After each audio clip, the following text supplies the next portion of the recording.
Bonjour, dans cette vidéo, on va travailler cet exercice qui est un problème sur l'étude d'une fonction contenant la fonction logarithme népérien. Et cette fonction est définie sur 0 plus l'infini par x carré moins 2x moins 2 moins 3 ln de x sur x. Et C est la courbe représentative de cette fonction f. Et bien sûr, avant de regarder la correction de cet exercice, je vous propose d'essayer vous-même de le travailler tout seul. Et aussi, je vous propose de regarder cette série de vidéos contenant d'autres vidéos sur le calcul de limite des fonctions logarithme népérien, sur le calcul de la dérivée et le tracé d'un tableau de variation aussi des fonctions logarithme népérien, et aussi sur l'étude de fonctions contenant la fonction logarithme, c'est-à-dire des problèmes de même type. Alors commençons par la première question. Calculer la limite lorsque x tend vers 0 et la limite lorsque x tend vers plus l'infini de la fonction f et en déduire une asymptote petit d à la courbe c. Alors commençons par la limite lorsque x tend vers 0 plus de la fonction f. C'est égal à la limite lorsque x tend vers 0 plus de cette expression. Donc puisqu'on calcule la limite lorsque x tend vers une constante, alors il faut remplacer x par cette constante. X carré moins 2x moins 2, c'est 0 moins 0 moins 2, donc c'est moins 2.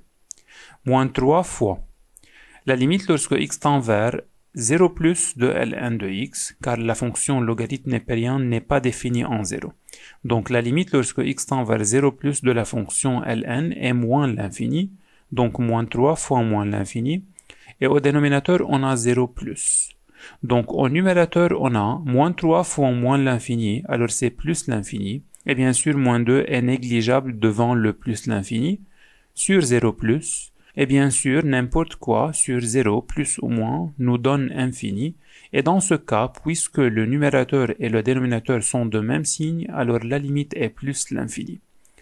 Et alors, puisque la limite lorsque x tend vers une constante de la fonction f est égale à infini, alors on peut déduire que la droite d'équation x égale à 0, donc c'est la droite D, ou bien c'est l'axe des ordonnées, est une asymptote verticale à la courbe C. Et arrivons maintenant à la deuxième limite, qui est la limite lorsque x tend vers plus l'infini de la fonction f. C'est égal à la limite lorsque x tend vers plus l'infini de la fonction, qui est l'expression donnée là, x carré moins 2x, moins 2 moins 3 ln de x sur x. Alors regardons la limite du numérateur et du dénominateur séparément. Le dénominateur est x, et x tend vers plus l'infini bien sûr lorsque x tend vers plus l'infini. Au numérateur on a x carré moins 2x moins 2. X carré tend vers plus l'infini, moins 2x c'est moins l'infini. Alors tout d'abord on a une forme indéterminée, qui est plus l'infini moins l'infini. Et ici, on a moins 3 ln de x, c'est moins l'infini, car ln de x tend vers plus l'infini, et moins 3 fois plus l'infini, c'est moins l'infini. Alors, on a une forme indéterminée, tout d'abord au numérateur. Pour cela, on peut prendre x en facteur. Et bien sûr, il faut remarquer que, si on prend x en facteur, on peut directement simplifier par le x qui est au dénominateur. Alors, essayons de travailler cette première méthode. C'est la limite lorsque x tend vers plus l'infini, de x facteur, c'est au numérateur. Bien sûr, si on prend x en facteur, alors il faut diviser tous les termes par x. X carré sur x, c'est x. Moins 2x sur x, donc moins 2.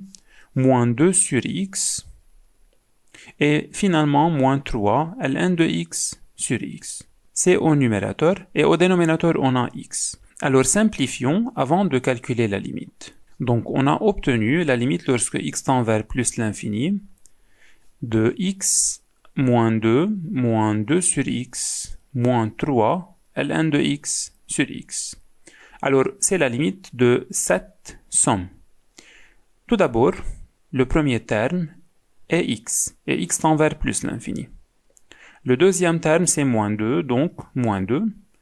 2 sur x tend vers 0, bien sûr, lorsque x tend vers plus l'infini, car le numérateur est une constante et le dénominateur est infini, donc moins 0. Et ici, ln de x sur x, c'est une limite particulière, qui est égale à 0 lorsque x tend vers plus l'infini. On sait bien que la limite lorsque a tend vers plus l'infini, de ln de a sur a est égale à 0, directement. Et c'est 0 plus précisément. Donc, moins 3 fois 0, alors moins 0. et alors cette limite est égale à plus l'infini. Donc cette question est terminée, mais je veux faire une deuxième méthode, une autre méthode pour la limite en plus l'infini de la fonction f. La limite lorsque x tend vers plus l'infini de f de x est égale à la limite lorsque x tend vers plus l'infini de l'expression donnée. Alors, puisqu'on a une somme au numérateur et on a un même dénominateur, alors je veux séparer les termes, donc je veux écrire x carré sur x, moins 2x sur x, moins 2 sur x, et finalement moins 3 ln de x sur x. Et bien sûr, dans cette méthode, on arrive directement à ce terme. Donc, c'est égal à la limite lorsque x tend vers plus l'infini de x carré sur x, donc c'est x, moins 2x sur x, donc moins 2 sur x, et finalement moins 3 ln de x sur x.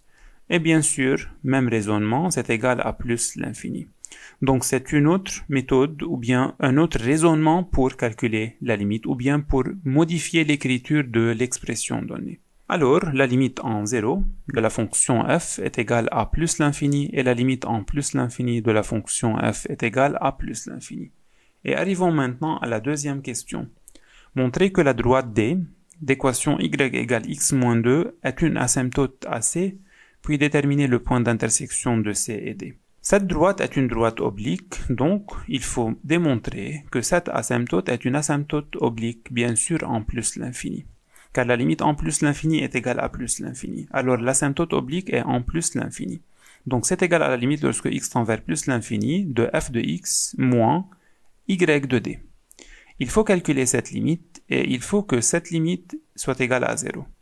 Donc tout d'abord, remplaçons chacune par sa valeur. C'est la limite lorsque x tend vers plus l'infini de f de x moins y de d. J'ai remplacé chacune par sa valeur. Bien sûr, il faut faire un dénominateur commun, puis effectuer le calcul de la limite. Donc c'est égal à la limite lorsque x tend vers plus l'infini. Le dénominateur commun est x. Ici, il faut multiplier le numérateur et le dénominateur par x. Donc, on obtient à gauche x carré, moins 2x moins 2, moins 3 ln de x. Et ici, il faut multiplier par x et multiplier par moins 1. Donc, x fois x, c'est x carré, donc moins x carré. Et ici, on a moins 2 fois x, c'est moins 2x, fois moins 1, donc plus 2x. Bien sûr, ici, fois x et fois x, au numérateur et au dénominateur. Alors, regardons là, plus x carré, moins x carré, au numérateur, c'est égal à 0, moins 2x plus 2x aussi, c'est égal à 0. Alors, il nous reste la limite lorsque x tend vers plus l'infini de moins 2, moins 3 ln de x sur x. Et en calculant la limite lorsque x tend vers plus l'infini du numérateur et du dénominateur, on obtient au numérateur moins l'infini, car c'est moins 2, moins 3 fois plus l'infini. ln de x tend vers plus l'infini en plus l'infini, multiplié par une constante négative, donc c'est moins l'infini. Et au dénominateur, on a plus l'infini. C'est une forme indéterminée. Alors de même, on peut effectuer la même méthode qu'avant. Il faut alors écrire la limite lorsque x tend vers plus l'infini de moins 2 sur x et moins 3 ln de x sur x. Et aussi, on a une deuxième méthode qui est la règle de l'hôpital. Lorsqu'on a infini sur infini ou bien 0 sur 0 comme forme indéterminée, alors pour lever l'indétermination, on peut appliquer la règle de l'hôpital. Donc maintenant, je veux compléter avec cette méthode. Ici, pour le premier terme, on a moins 2 sur plus l'infini, constante sur infini c'est 0, et la deuxième est 0 aussi, c'est une limite particulière, donc c'est égal à 0. Alors, puisque la limite lorsque x tend vers plus l'infini de f de x moins y de d est égale à 0, on peut déduire que la droite D, qui a pour équation y égale x moins 2, est une asymptote oblique à la courbe C en plus l'infini. Et déterminons maintenant le point d'intersection de C et D. Pour déterminer ce point, ou bien tout d'abord l'abscisse de ce point, il faut résoudre l'équation f de x moins y de d égale à 0. Donc f de x moins y de d égale à 0, si et seulement si, moins 2 moins 3 ln de x sur x égale à 0, car c'est f de x moins y de d. C'est la forme la plus simple de cette différence. Donc, moins 2 moins 3 ln de x sur x égale à 0, ou bien produit en croix, ou bien, si le quotient égale à 0, alors son numérateur, bien sûr, est égal à 0, Donc moins 2, moins 3 ln de x égale à 0. Donc moins 3 ln de x égale à plus 2. Et ln de x égale à moins 2 tiers. Et alors x égale à e exposant moins 2 sur 3. Donc c'est l'abscisse du point d'intersection de la courbe C et de la droite D. Et pour trouver l'ordonnée, ou bien y égale f de x, ou bien y égale x moins 2, et bien sûr, c'est plus facile et c'est plus rapide. Donc y égale x moins 2, c'est-à-dire y égale à e exposant moins 2 sur 3 moins 2. Donc, la courbe C et la droite D se coupent en un seul point. Disons c'est le point A par exemple, qui a pour abscisse e exposant moins 2 tiers, et pour ordonnée e moins 2 tiers, moins 2. Donc c'est le point d'intersection de la courbe et de la droite. Et arrivons maintenant à la question 3. Dans cette question, on a une nouvelle fonction, qui est la fonction auxiliaire g de x, et qui est définie par x carré moins 1 plus 3 ln de x sur l'intervalle 0 plus l'infini. La première question, la question A, il faut calculer la limite lorsque x tend vers 0 de g de x et la limite lorsque x tend vers plus l'infini de g de x. Commençons par la première limite, qui est la limite lorsque x tend vers 0 plus de g de x. C'est égal à la limite lorsque x tend vers 0 plus de x carré moins 1 plus 3 ln de x. Alors, effectuons le calcul. Tout d'abord, on a x carré, bien sûr c'est 0, et moins 1, c'est une constante indépendante de x, et plus 3 ln de x. Ln de x, lorsque x tend vers 0 plus, elle tend vers moins l'infini. Multiplié par plus 3, donc c'est moins l'infini. Et alors, la limite en 0 plus de la fonction g est moins l'infini. Et pour la deuxième limite, qui est la limite lorsque x tend vers plus l'infini de g de x, c'est la limite lorsque x tend vers plus l'infini de x carré moins 1 et plus 3 ln de x. Effectuons le calcul. Le premier terme qui est x carré tend vers plus l'infini et moins 1, c'est moins 1. Et ici, on a plus l'infini. Et plus l'infini, c'est plus l'infini. Alors, la limite en plus l'infini est plus l'infini et la limite en 0, c'est moins l'infini. Alors, arrivons maintenant à la question 3b. Calculer g'x et dresser le tableau de variation de la fonction g. Tout d'abord, pour calculer la dérivée, on regarde ici, on a une somme, alors on calcule la dérivée de chaque terme à part. On a tout d'abord x carré, et la dérivée de x carré est 2x. La dérivée de moins 1, qui est une constante, est égale à 0. Et la dérivée de 3 ln de x, c'est plus 3 fois la dérivée de ln de x, qui est égale à 1 sur x. Alors on a 2x plus 3 fois 1 sur x. Et remarquons qu'on a une somme. Dans cette somme, on a deux termes. Le premier terme est 2x, donc c'est 2 fois x. Avec x est une variable, mais toujours positive, donc ce produit est toujours positif. Et de l'autre côté, on a 3 fois 1 sur x. On a 3, qui est une constante positive, fois 1 sur x, aussi c'est un quotient positif, car x est positif toujours, et le 1 est toujours positif. Donc ici, on a un terme qui est toujours positif. Et bien sûr, la somme de deux termes positifs est positive. Alors, g'x est toujours positive pour tout x appartient à l'intervalle 0 plus l'infini. Donc, puisqu'on a maintenant le signe de la fonction g', on peut directement dresser le tableau de variation de la fonction g. Donc, regardons. Le domaine de définition est 0 plus l'infini. La fonction, bien sûr, n'est pas définie en 0. La dérivée g'x est toujours positive, c'est déjà déterminé. Alors, la fonction g est une fonction strictement croissante sur le domaine de définition. Et on a déjà calculé les limites. La limite en 0 plus, si x tend vers 0 plus, g de x tend vers moins l'infini. Regardons, la limite en 0 plus de g de x est moins l'infini. Et de même en plus l'infini, la limite lorsque x tend vers plus l'infini de g de x est plus l'infini. Donc ici, on a plus l'infini. Alors, c'est le tableau de variation de la fonction g, et la question B est terminée. Et arrivons maintenant à la partie C. Calculer g de 1, puis déterminer, suivant les valeurs de x, le signe de g de x. Calculons alors g de 1. G de 1 est égal à il faut remplacer x par 1 bien sûr. 1 au carré c'est égal à 1. Et moins 1 plus 3 ln de 1.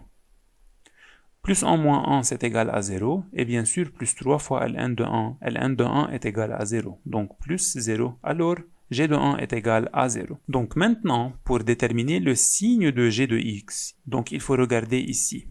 C'est le g de x. D'après ce qu'on a calculé ici, g de 1 est égal à 0. C'est-à-dire, pour x égale à 1, on a g égale à 0.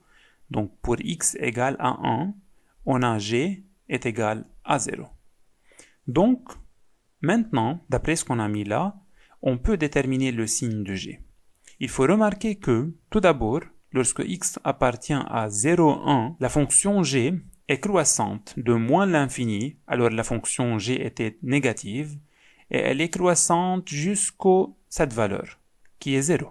Donc pour tout x appartient à 0, 1, la fonction g est négative, strictement négative. Pour x égale à 1 exactement, la fonction g s'annule, elle est égale à 0. Et si x plus grande que 1, puisque la fonction g est toujours croissante, alors elle devient positive et elle est positive sur tout cet intervalle pour arriver à plus l'infini. Donc sur l'intervalle 1 plus l'infini, la fonction g est positive. Alors maintenant, on peut déterminer le signe de g suivant les valeurs de x qui sont là. Alors écrivons ça, signe de g de x. Tout d'abord, si x appartient à l'intervalle 0, 1 ouvert, alors la fonction g est strictement négative. Et si x égale à 1 exactement, alors g de x est égal à 0, ou bien g de 1 égale à 0 tout simplement. Et finalement, si x appartient à l'intervalle 1 plus l'infini, sur le dernier intervalle, la fonction g est strictement positive. Donc, g de x est strictement positive. Donc maintenant, on a le signe de la fonction g. Et arrivons maintenant à la partie d. Montrer que f'x est égal à g de x sur x carré, puis dresser le tableau de variation de f. Alors calculons tout d'abord la fonction f'x. F'x est égal, c'est la partie d. On a ici la forme u sur v. Donc on a u'v moins v'u sur v au carré. U' fois v, donc la dérivée du numérateur, regardons, c'est 2x moins 2, la dérivée de x carré moins 2x, la dérivée de moins 2 est égale à 0, et finalement on a moins 3 ln de x, donc moins 3 sur x, car c'est moins 3 fois 1 sur x. Or directement c'est égal à moins 3 sur x. C'est u', c'est la dérivée du numérateur. Fois v donc, fois x, le dénominateur. Moins. V', c'est la dérivée du dénominateur qui est égal à 1. Donc moins 1 fois u, qui est le numérateur tel qu'il est. Donc c'est x carré moins 2x moins 2 moins 3 ln de x. Sur v au carré, donc sur x au carré. Alors au numérateur, il faut développer et réduire. Commençons alors par le développement. 2x fois x, c'est 2x carré. Moins 2 fois x, donc moins 2x. Et moins 3 sur x fois x, donc c'est moins 3. On peut simplifier directement par x. Ici, on a moins 1 fois ce qui est dedans. Donc, il faut changer le signe de tous les termes. Donc, on a moins x carré, plus 2x, plus 2, et finalement plus 3 ln de x. Donc, réduisons maintenant. Au numérateur, on a 2x carré moins x carré, c'est égal à x carré. Les termes en x sont moins 2x plus 2x, c'est égal à 0. Les constantes sont moins 3 et plus 2, donc c'est égal à moins 1. Et finalement, il nous reste 3 ln de x. Et au dénominateur, on a sur x carré. Alors remarquons, au numérateur, on a x carré moins 1, 3 ln de x, qui est la fonction g. Donc c'est égal à g de x sur x au carré. Alors maintenant, pour dresser le tableau de variation de la fonction f, bien sûr, il faut déterminer le signe de f'x. Or, f'x est égal à g de x sur x carré. C'est un quotient. Le dénominateur est x carré, et on sait bien que x carré est toujours positif. Donc, le signe de f'(x), ou bien le signe de ce quotient, est le même signe de g de x, qui est le numérateur. Donc, puisque x carré est plus grand que 0, pour tout x appartient à 0 plus l'infini, alors f'(x) prend le même signe de g de x. Donc, c'est le signe de f'. Bien sûr, car f'(x) est égal à ce quotient, le dénominateur est toujours positif, donc c'est le même signe du numérateur. Si le numérateur est positif, alors le quotient est positif, ou bien f' est positif. Et si g de x est négatif, alors le quotient est négatif et alors f'(x) est négatif. Donc, même signe de g de x. Et le signe de g de x, c'est déjà déterminé dans la partie C. On a déjà vu que g de x est négative sur l'intervalle 0,1 et elle est positive sur l'intervalle 1 plus l'infini et elle est égale à 0 si x égale à 1. Donc maintenant, on peut dresser le tableau de variation de la fonction f facilement. Tout d'abord, le domaine de définition est 0 plus l'infini. Et en 0, elle n'est pas définie bien sûr. La fonction f'(x) s'annule en 1, car g s'annule en 1. Entre 0 et 1, la fonction g est négative, donc f' est négative. Sur l'intervalle 1 plus l'infini, la fonction g est positive, donc la fonction f' est positive. Alors maintenant, on a le signe de la fonction f'. Et alors on peut déduire les variations de la fonction f. F, elle est décroissante sur l'intervalle 0,1 et elle est croissante sur l'intervalle 1 plus l'infini. Et bien sûr, pour remplir le tableau, il faut revenir aux limites de f en 0 plus et en plus l'infini. Et d'après la première question, ces deux limites sont égales à plus l'infini. Et il nous reste alors à calculer f de 1, et f de 1 est égal à 1 au carré, donc c'est égal à 1, moins 2 fois 1, donc moins 2 aussi, et moins 3 ln de 1, donc 0, sur 1. Donc c'est égal à 1 moins 4, ou bien moins 3 sur 1, donc c'est égal à moins 3. Alors, le minimum de la fonction f sur l'intervalle 0 plus l'infini est moins 3, et le point minimal a pour abscisse 1 et pour ordonnée moins 3. Alors, cette question est terminée, on a dressé le tableau de variation de la fonction f, et arrivons maintenant à la question numéro 4. Montrer que la courbe C admet un point d'inflexion I d'abscisse E exposant 5 sur 6. Alors pour déterminer un point d'inflexion, il faut chercher le signe de la dérivée seconde, f seconde x. Et il faut que cette dérivée seconde s'annule et change de signe. C'est une condition nécessaire. Il faut que la dérivée seconde s'annule en changeant de signe. Alors bien sûr, pour calculer f seconde x, il faut calculer la dérivée de la dérivée. Or, f'(x) est égal à g de x sur x carré. Donc, pour calculer la dérivée de cette fonction, il faut calculer la dérivée en utilisant la formule u sur v. C'est u'v moins v'u sur v au carré. Donc, on a g'x, c'est u', fois v, donc fois x carré, moins v' fois u, donc moins 2x fois g de x. Et finalement sur x au carré, qui est égal à x exposant 4. Et maintenant, il faut remplacer g'x et g de x par leur expression. Et on peut aussi travailler de cette manière. On peut, dès le début, écrire g de x en forme explicite, donc c'est x carré moins 1, 3 ln de x, et au dénominateur sur x au carré, et calculer la dérivée de cette expression directement. Alors on peut travailler aussi comme ça. Alors maintenant, remplaçons chacune par sa valeur. Le dénominateur est x exposant 4.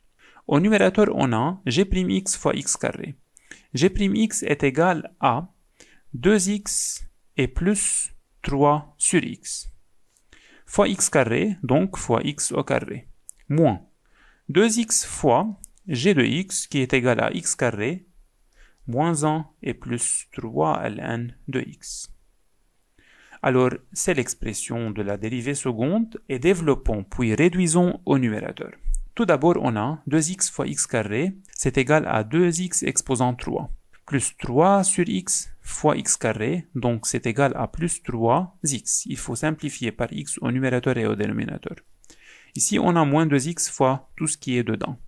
Donc, on a tout d'abord moins 2x exposant 3 et plus 2x. Et finalement, on a moins 6x ln de x. Donc, c'est au numérateur et au dénominateur, on a x exposant 4. Au numérateur, on a 2x exposant 3 moins 2x exposant 3, donc c'est égal à 0. Les termes en x sont 3x plus 2x, donc c'est égal à 5x. Et il nous reste moins 6x ln de x. Alors remarquons, au numérateur, on peut prendre x en facteur, on a ce terme, et on peut simplifier par x qui est au dénominateur.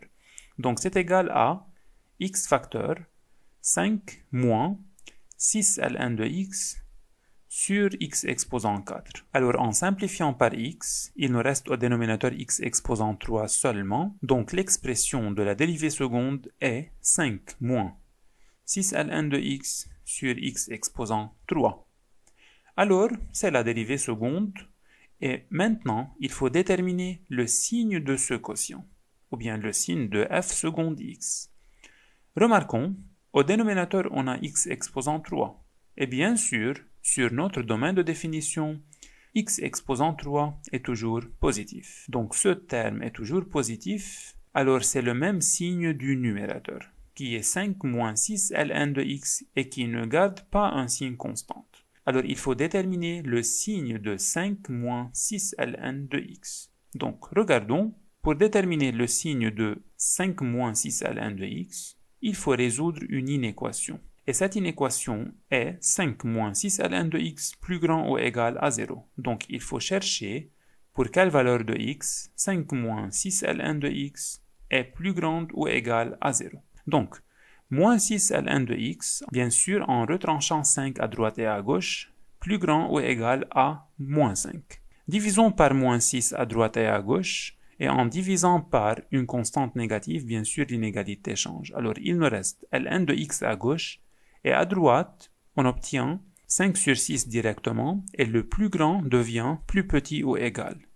Et introduisons la fonction exponentielle à gauche et à droite. Donc, e exposant ln de x, c'est égal à x, plus petit ou égal à e exposant 5 sur 6. Donc maintenant, on peut déduire que si x plus petit que cette valeur, alors 5 moins 6 ln de x est plus grande que 0, donc le numérateur est positif, et alors f seconde x est positive. Alors on peut maintenant déduire le signe de la fonction dérivée seconde f seconde x. Regardons, c'est le tableau de signes, le domaine est 0 plus l'infini, le e exposant 5 sur 6 est plus grand que 0 bien sûr, et la dérivée seconde s'annule pour cette valeur de x, car si x égale à e exposant 5 sur 6, on a 5 moins 6 ln de x est égal à 0, donc le numérateur est égal à 0, alors f seconde x égale à 0. Et regardons ici de nouveau, si x plus petite que cette valeur, c'est-à-dire à gauche de cette valeur,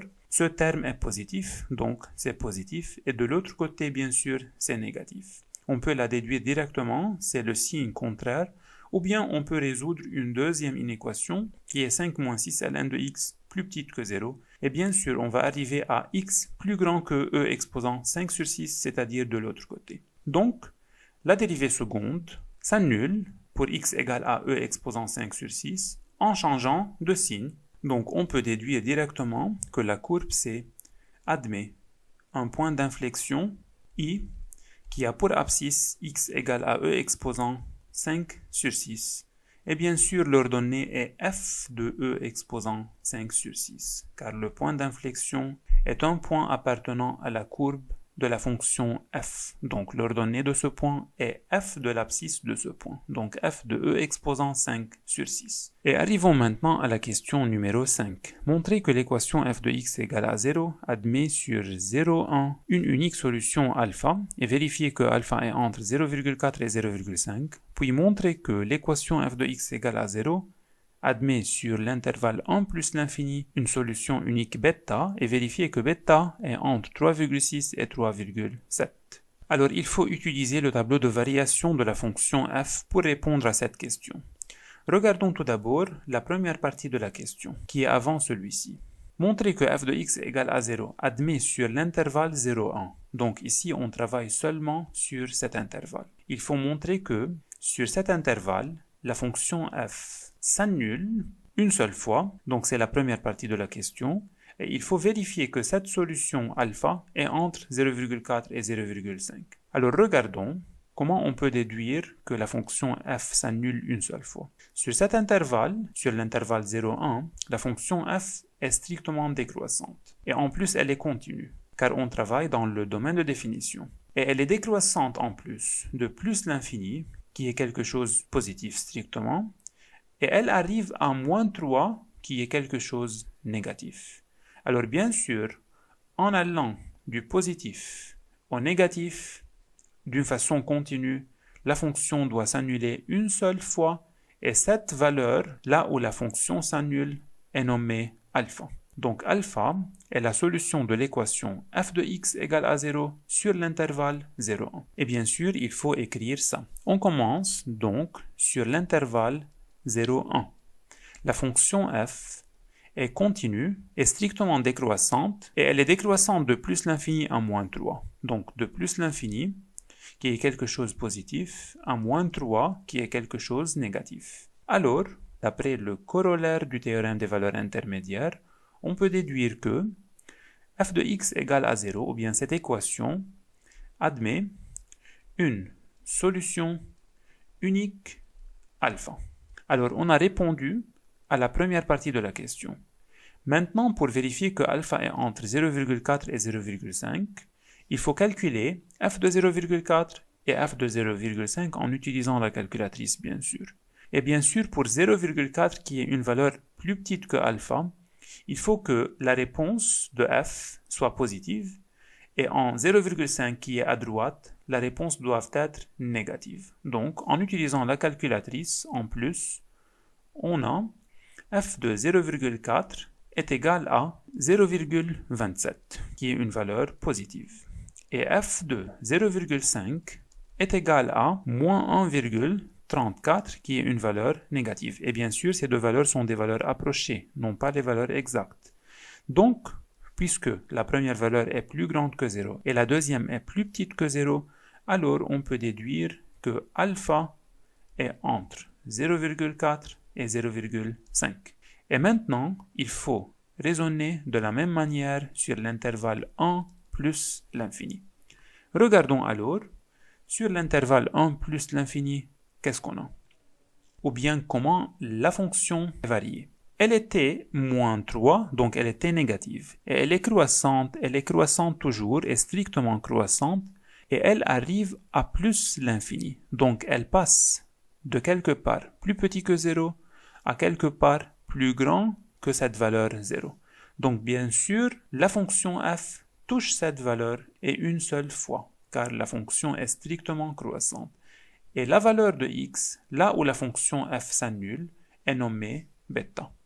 Donc, il faut écrire aussi ça en utilisant le corollaire du théorème des valeurs intermédiaires. Donc, il faut commencer par la fonction f est continue et strictement croissante sur cet intervalle, et elle est croissante de moins 3 à plus l'infini, donc de quelque part qui est plus petit que 0 à quelque part qui est plus grand que 0.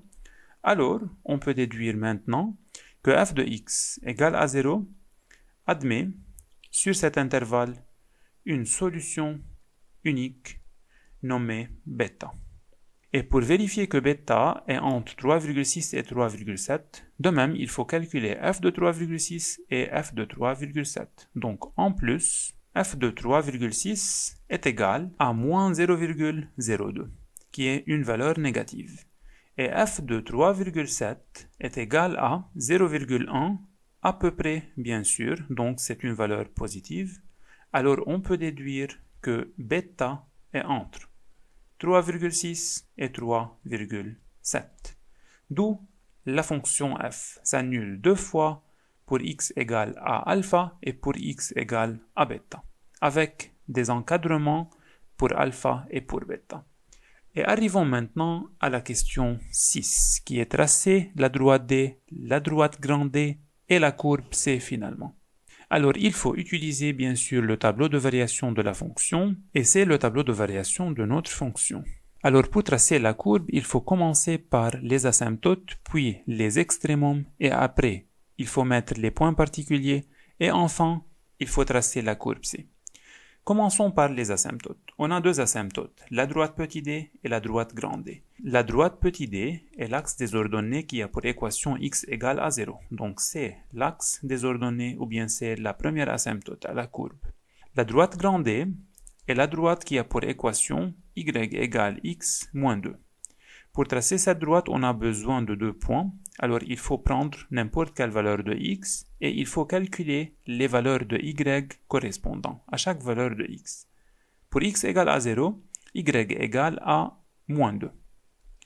Et pour x égale à 1, y égale à moins 1. Donc, il faut mettre ces deux points, abscisse 0 ordonnée moins 2 et abscisse 1 ordonnée moins 1. Et il faut aligner, en utilisant une règle, ces deux points pour obtenir la droite grande D, qui est l'asymptote oblique à la courbe en plus l'infini. Donc c'est la deuxième asymptote qui est l'asymptote oblique. Après, il faut mettre les extrémums. Et pour cette fonction, on a seulement un minimum qui a pour abscisse 1 et pour ordonnée moins 3. Abscisse 1, ordonnée moins 3, donc ce point est le minimum. Et toujours aux extrémums, il faut tracer une petite tangente horizontale. Donc, c'est le minimum de la fonction f. Maintenant, on arrive au point particulier. On a deux points particuliers qui est l'intersection avec la droite D. Et ce point a pour abscisse e exposant moins 2 tiers et pour ordonnée ou bien y égale x moins 2 ou bien y égale à f de x. Et bien sûr, cette expression est plus simple. Donc, y égale à x moins 2, donc e moins 2 tiers et moins 2. Et bien sûr, on peut trouver des valeurs approchées en utilisant la calculatrice de l'abscisse et de l'ordonnée. L'abscisse est à peu près égale à 0,51 et l'ordonnée est à peu près égale à moins 1,49. Donc le point qui a pour abscisse 0,51 et pour ordonnée moins 1,49 est le point d'intersection de la courbe et de la droite D. Aussi, on a un deuxième point qui est le point d'inflexion, qui a pour abscisse e exposant 5 sur 6 et pour ordonnée f de e exposant 5 sur 6. Et aussi, en utilisant la calculatrice, on peut trouver que e exposant 5 sur 6 est à peu près égal à 2,3 et f de e exposant 5 sur 6 est à peu près égal à moins 1,65. Donc ce point, qui a pour abscisse 2,3 et pour ordonnée moins 1,65, donc c'est à peu près là, ce point est un point d'inflexion. Donc la courbe doit passer par ce point et par ce point I. Et finalement, il faut mettre les points d'intersection avec l'axe des abscisses. Ici, on a pour x égale à alpha, f égale à 0. Donc, abscisse alpha est ordonnée 0. Donc, ces deux points sont les points d'intersection avec l'axe des abscisses. Cette valeur est entre 0,4 et 0,5. Donc, ça se trouve à peu près là. C'est la valeur alpha. Et la deuxième valeur bêta est entre 3,6 et 3,7. Donc, c'est le deuxième point qui est le deuxième point d'intersection avec l'axe des abscisses. Donc, la courbe doit passer par l'axe des abscisses en ce point et en ce point. Alors, regardons, avant de tracer la courbe doit passer par ce point, le minimum, le point d'inflexion et finalement par ce point. Donc, regardons maintenant le tableau de variation. Si x tend vers 0 plus, c'est-à-dire si on est à droite de 0. F de x tend vers plus l'infini. Et f de x, bien sûr, c'est y. Donc, y est plus l'infini. Donc, x 0 plus, y est en haut. Donc, la courbe tend vers plus l'infini lorsque x tend vers 0 plus et la courbe doit commencer d'ici. Elle arrive au minimum, donc elle part d'ici et elle va arriver au minimum. Donc, il faut aller d'ici et il faut arriver au minimum en passant par ce point et par ce point. Donc, c'est la première partie là où la fonction f est décroissante. On commence d'ici et on est décroissant toujours. On passe par l'axe des abscisses ici, par la droite grande D, par ce point et il faut arriver au minimum avec une tangente, non pas avec un point anguleux. Pour la deuxième partie, là où la fonction est strictement croissante, elle est croissante lorsque x tend vers plus l'infini, f tend vers plus l'infini. C'est-à-dire, x tend vers plus l'infini, alors on est à droite. Y tend vers plus l'infini, donc on est en haut. Avec une asymptote oblique, donc la courbe doit terminer à côté de l'asymptote. Donc il faut aller du minimum de cette région à cette région. Donc du minimum à cette partie. En passant bien sûr par ce point et par ce point. Et il faut remarquer que ce point est un point d'inflexion. Donc la courbe change sa concavité après ce point. Donc ici, on est toujours convexe. Et en ce point, la courbe devient concave. Donc on est concave et il faut aller en passant par ce point vers le plus l'infini, c'est-à-dire vers l'asymptote oblique qui est la droite grande. Donc c'est la courbe C qui est la courbe représentative de la fonction f. Et alors, cette question est terminée et arrivons maintenant à la question 7. La question 7, déterminer le domaine de définition J de la fonction h, qui est défini par h de x égale à ln de f de x moins x plus 2. Donc, pour déterminer le domaine de définition de cette fonction, il faut remarquer qu'on a la fonction ln. Et bien sûr, la fonction logarithme est définie si ce qui est dedans est strictement positif. Donc, il faut que, c'est la condition, il faut que f de x moins x plus 2 soit plus grand strictement que 0. Donc, puisqu'on a la fonction f et on sait tout ce qui est en relation avec la fonction f, alors je veux laisser la fonction f à gauche d'un part et je veux écrire les autres termes d'autre part. Donc, on a plus x et moins 2. Donc, f de x plus grand que x moins 2. Donc, il faut remarquer que la droite grande D a pour équation y égale x moins 2. Donc, ici, on a f de x plus grand que y de grand D. Donc, il faut que f de x soit plus grand que y de D. Et bien sûr, c'est analytiquement. Donc, si on veut écrire cette inégalité géométriquement, on obtient f de x plus grand que y de D, c'est-à-dire la courbe C est au-dessus de la droite D. Donc, il faut que la courbe C soit au-dessus de la droite D. Et bien sûr, d'après la courbe représentative déjà faite dans la partie 6, la courbe C est au-dessus de la droite D pour tout x appartient à l'intervalle 0 et l'abscisse de ce point. Car à partir de l'abscisse de ce point, qui est E exposant moins 2 tiers, la courbe C devient au-dessous de la droite D.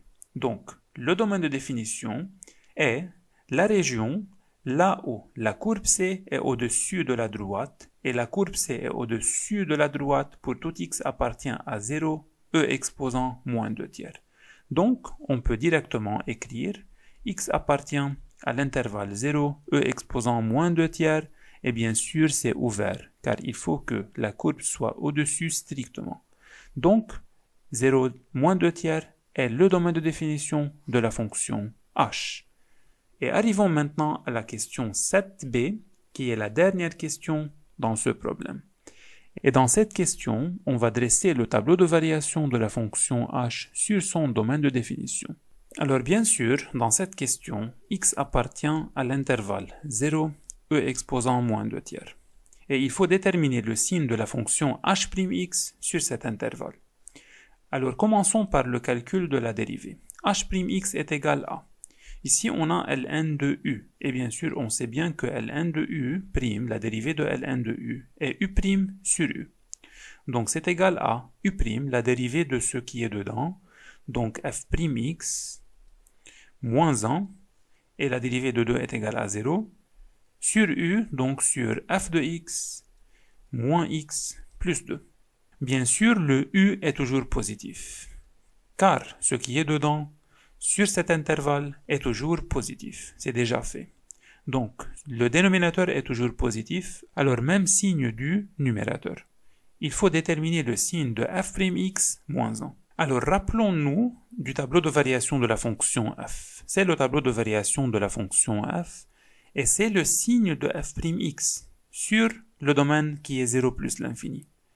Maintenant, dans cette partie, ou bien pour cette fonction, on s'intéresse seulement à l'intervalle 0 e moins 2 tiers.